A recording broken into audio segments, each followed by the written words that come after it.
வணக்கம். நான் உங்கள் காமராஜ் பேசுகிறேன். நீங்கள் எதை பற்றி நம்ம பேச போகிறோம்னா,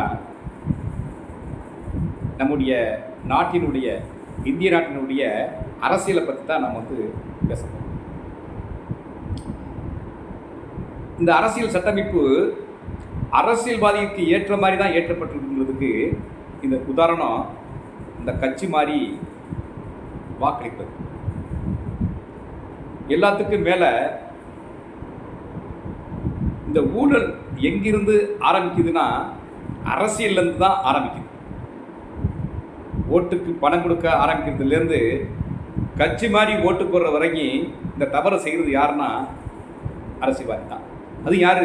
மக்கள் பிரதிநிதிகள், மக்களால் தேர்ந்தெடுக்கப்பட்டவர்கள் தான் அந்த மிகப்பெரிய அந்த மோசடி, இந்த திருட்டுத்தனத்தை செய்கிறாங்க.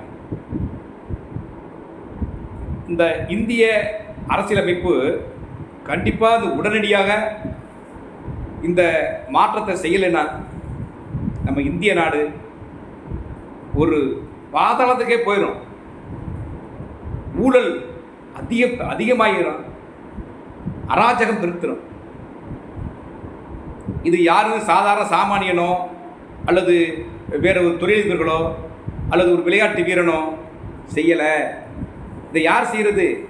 மக்களால் தேர்ந்தெடுக்கப்பட்ட மக்கள் பிரதிநிதிகள் தான் இது வேலை செய்கிறாங்க. இந்த மாதிரி செயலில் ஈடுபடக்கூடியவர்கள், அதாவது மக்களால் நம்மளால் தேர்ந்தெடுக்கிறோம், ஒரு சட்டமன்ற உறுப்பினரை தேர்ந்தெடுக்கிறோம், இவர் தான் வரணும், இவர் தான் முதலமைச்சராக வரணும் அப்படின்னு மக்கள் நம்மளாம் சேர்ந்து ஒரு பிரதிநிதியை தேர்ந்தெடுக்கிறோம். அது எப்படி ஒரே ஆளாக நம்ம தேர்ந்தெடுக்கிறது இல்லை. ஒரு 10 பேர் போட்டி விடுவாங்க, இல்லை 5 பேர் போட்டி விடுவாங்க. அவங்களில் யார் அதிகப்படியான ஓட்டு வாங்குறாங்களோ அவங்க தான் மக்கள் பிரதிநிதியாக வர்றாங்க. அவங்க என்ன செய்கிறாங்கன்னா, அவங்களுக்கு இஷ்டத்துக்கு ஓட்டு போட்ட மக்களை கேட்குறதே கிடையாது, அந்த அரசியல் கட்சியினுடைய தலைவரை கேட்குறதே கிடையாது. ஒரு மிகப்பெரிய அமௌண்ட் வாங்கிட்டு அவங்க சொல்கிற ஆளுக்கு ஓட்டை போட்டுட்டு ஆட்சியை கவுத்துடுறது. இது மிகப்பெரிய மோசடி. இதுக்கு சட்டமே இல்லை. கட்சி தாவல் சட்டங்கிறதுங்க பேரில் அட்லீஸ்ட் அவங்க என்ன செய்கிறாங்க, ஒரு சட்டமன்ற பதவியை மட்டுமே நீக்கிறாங்க, அதோட முடிஞ்சிச்சு. ஆனால் அதுக்கு பிறகு திரைமறையில் நடக்கக்கூடிய அந்த ஊழல்களை பேசுகிறதே கிடையாது. ஒரு சட்டமன்ற உறுப்பினர், மக்களால் தேர்ந்தெடுக்கப்பட்ட சட்டமன்ற உறுப்பினர் அந்த சட்டமன்ற கட்சி தலைவரை மீறி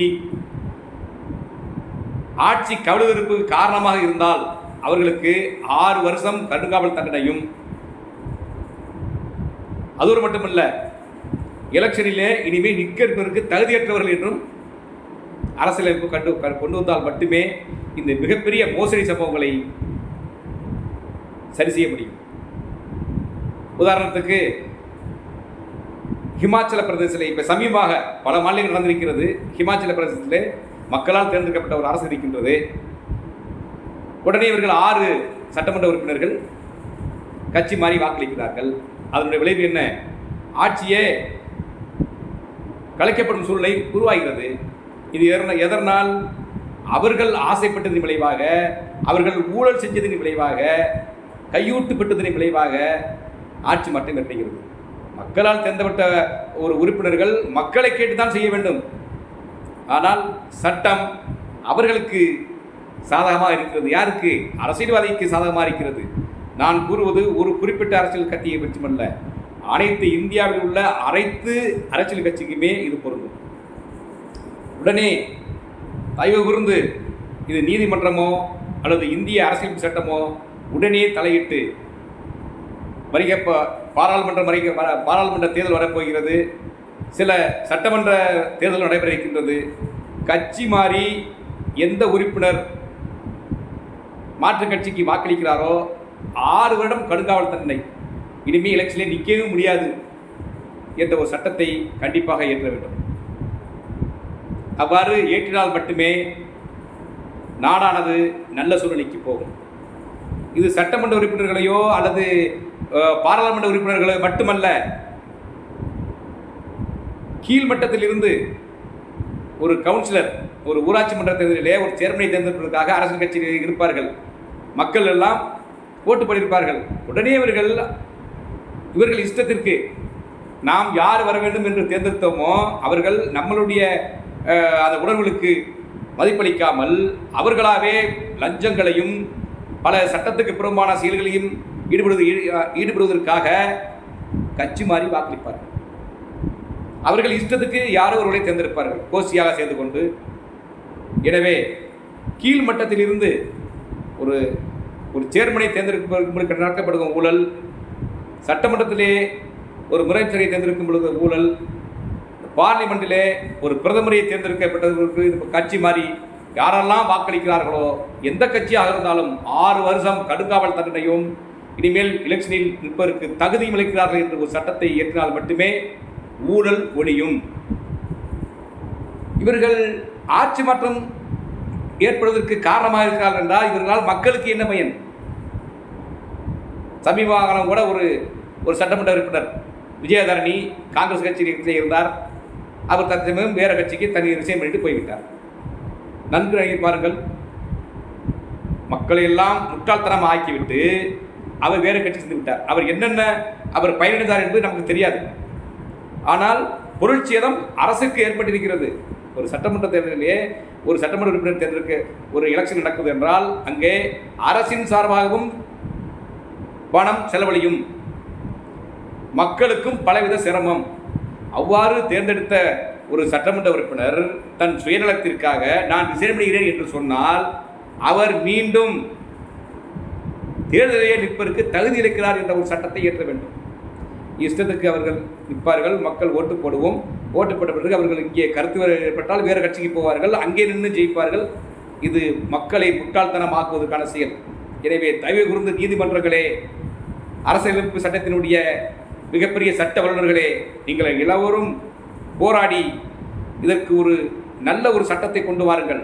கட்சி மாறி வாக்களித்தால் 6 வருடம் கடுங்காவல் தண்டனை, இனிமேல் எலெக்ஷனில் நிற்க முடியாது என்ற ஒரு சட்டத்தை இயற்றினால் மட்டுமே மக்கள் சுபிட்சமாக வாழ முடியும், ஊழலை ஒழிக்க முடியும்.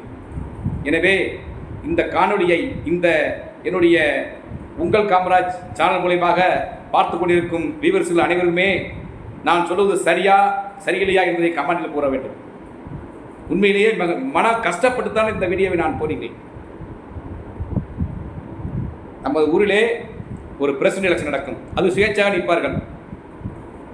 கவுன்சிலரிலே தொடங்கி சட்டமன்றம், நாடாளுமன்றம், இவங்க எல்லாம் மக்களுடைய உணர்வையே மதிக்காமல் இவர்கள் செய்யக்கூடிய போக்கை மிகவும் கடுமையாக மக்கள் கண்டிக்க வேண்டும்.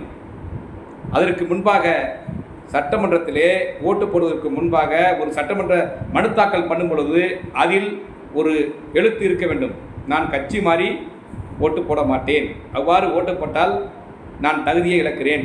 தகுதியை இழப்பது மட்டுமல்லாமல் எனக்கு 6 வருடம் கடுங்காவல் தண்டனைக்கு நான் உட்படுகிறேன், இனிமேல் நான் எலெக்ஷனில் நிற்பதற்கு தகுதி இழக்கும் வாய்ப்பை பெறுகிறேன் என்ற ஒரு காலத்தை வைத்து அதில் இவர்கள் கையொப்பமிட்டு எலெக்ஷனில் நின்றால் மட்டுமே